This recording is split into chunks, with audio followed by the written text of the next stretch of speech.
नमस्कार दोस्तों, Gandhi knowledge bank के इस यूट्यूब चैनल पर मैं विवेक ने आप सभी का स्वागत करता हूं। हम कॉम्प्लेक्स एनालिसिस के कन्फॉर्मल मैपिंग टॉपिक को पढ़ रहे थे। उसमें हम जो कल हमने पढ़ लिया था बाइलाइनियर ट्रांसफॉर्मेशन, जो द्विरूपांतरण था, द्विरेखिक रूपांतरण के बारे में मैंने आपको सारी चीजें बता दी थी। इंपॉर्टेंट थ्योरम के बारे में बता दिया था, द्विरेखिक रूपांतरण होता क्या है उसके बारे में बता दिया था।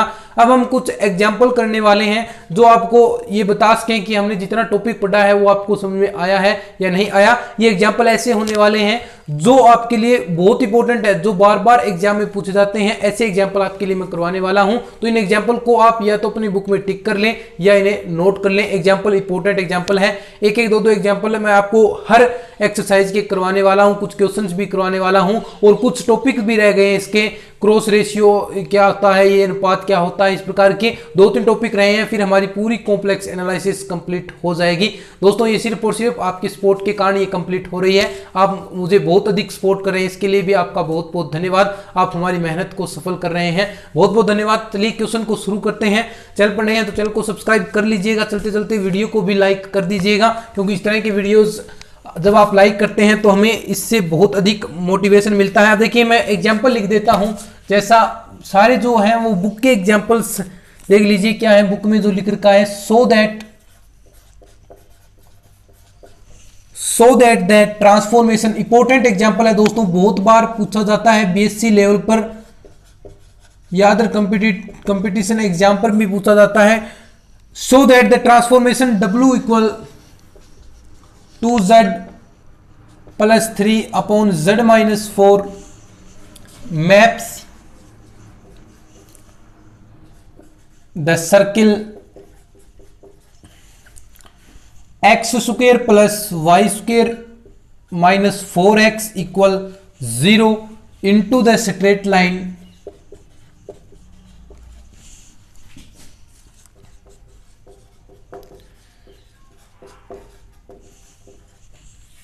for u + 3।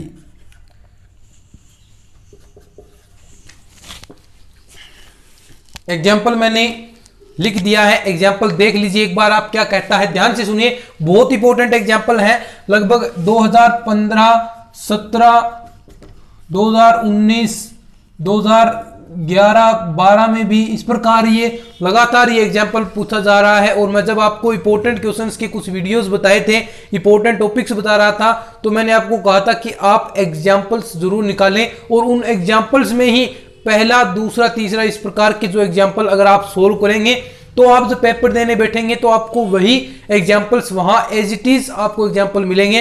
तो मेरा कहने का मान लीजिए कि जो एग्जाम्पल्स हैं और उनमें से भी पहले, दूसरे, तीसरे एग्जाम्पल वो आप जरूर निकालिएगा। ऐसे ही एग्जाम्पल्स मैं आपको हर वीडियोस में करवाता हूं, पहले दूसरे तो मैं कभी छोड़ता ही नहीं हूं क्योंकि हर बार पूछे जाते हैं। अब देखिए, so that the transformation W equal 2z + 3 upon z - 4, ये हमें ट्रांसफॉर्मेशन, इसका ट्रांसफॉर्मेशन किस में दे रखा है, हमें एक सर्किल के अंदर ट्रांसफॉर्मेशन दे रहा है। और जो ट्रांसफॉर्मेशन बनेगा वो कह रहा है कि एक लाइन बनेगी, स्ट्रेट लाइन बनेगी। हमें ये प्रूफ करना है, इन दोनों की मैपिंग हमें करवानी है और यहां से ये हमें चीज सिद्ध करनी है। कैसे करेंगे? इजी है, बिल्कुल आसान है, लेकिन इंपॉर्टेंट चीज जरूर है। क्योंकि W बराबर हमें दे रखा है 2z + 3 upon z - 4, ये W बराबर है। और हमें सर्किल दे रखा है x² + y² - 4x = 0। अब ध्यान से सुनिए, x² + y², अब हमें इसे कॉम्प्लेक्स फलन के रूप में, जो z होता है उसमें हमें कन्वर्ट करना पड़ेगा, क्योंकि यहां से जो वैल्यूज हैं वो z के रूप में है, z और w के रूप में है। तो यहां भी इस चीज को भी हमें z के रूप में कन्वर्ट करना पड़ेगा। तो कैसे करेंगे ये देखिए, अब ध्यान से सुनिए। z बराबर होता है x + i और z बार बराबर इसका कंजुगेट होगा x = -i। अब ध्यान से सुनिए, अगर मैं ये मल्टीप्लाई कराऊं, z बार की मल्टीप्लाई कराऊं, तो यहां पर होगा x² a + b × a - b का फॉर्मूला लगाएंगे तो x² -i² और y² साथ में ये आएगा, तो आयोटा, ये ऐसा चीज आएगी i² y²।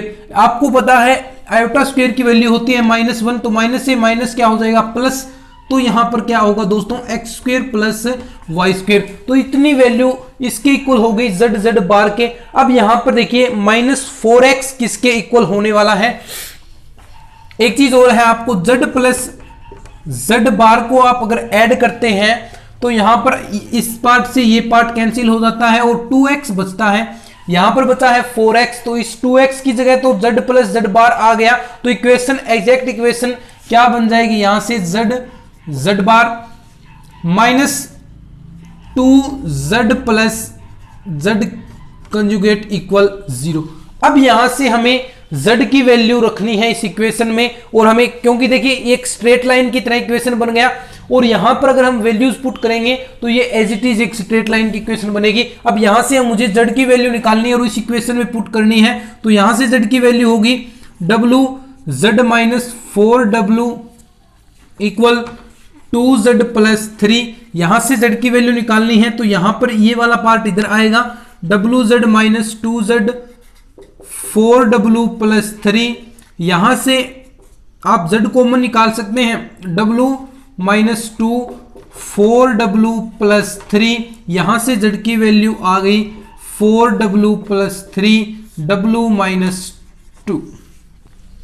इसी प्रकार z कंजुगेट करेंगे तो ये w भी कंजुगेट होगा, तो 4w conjugate plus 3 upon w के ऊपर बार और माइनस 2, तो ये z बार की वैल्यू हो गई, ये हो गई मेरे पास z की वैल्यू।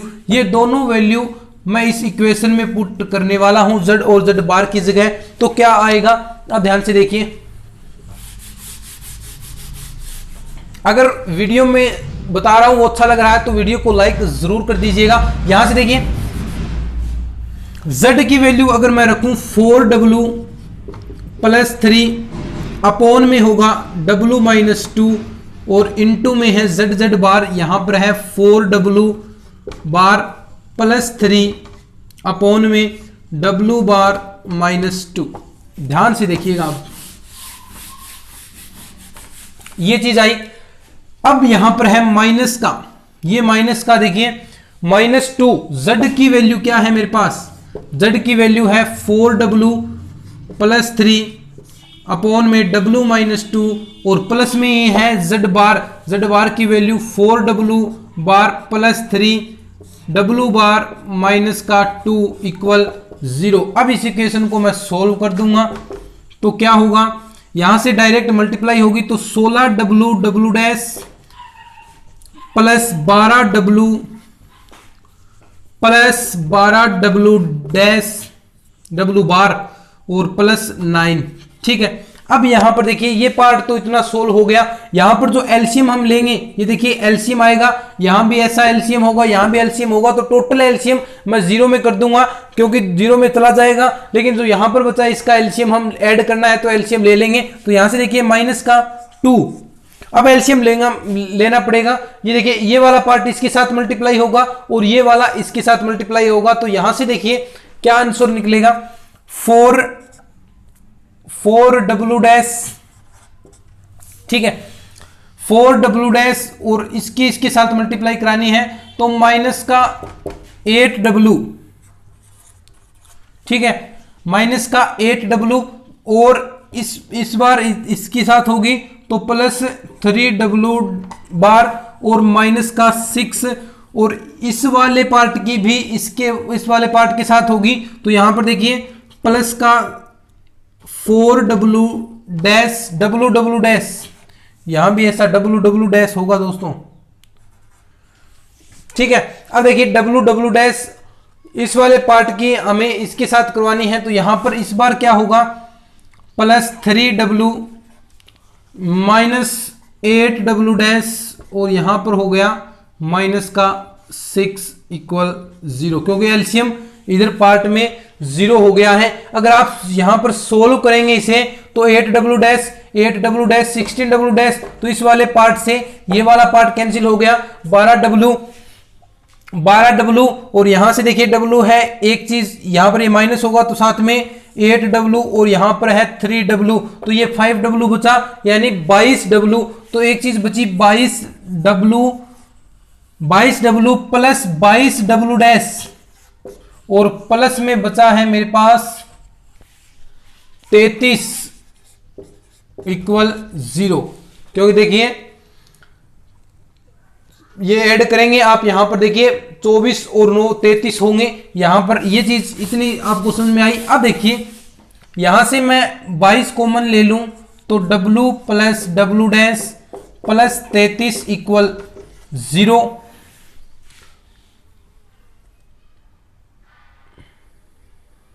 ठीक है, अब देखिए w plus w dash plus 33 equal 0। अब इस चीज को मैं u मान लूंगा तो 22u प्लस 33 इक्वल 0। तो यहां से 4u प्लस 33 इक्वल 0। तो ये वाला पार्ट मेरे पास आ गया दोस्तों, जो हमें प्रूफ करना था। ये वाली पार्ट यानी लाइन के रूप में होता है, तो ये चीज हमने सिद्ध कर दी है। तो दोस्तों मिलते हैं इस तरह के और नए वीडियोस के साथ, तब तक के लिए धन्यवाद। जय हिंद, जय भारत।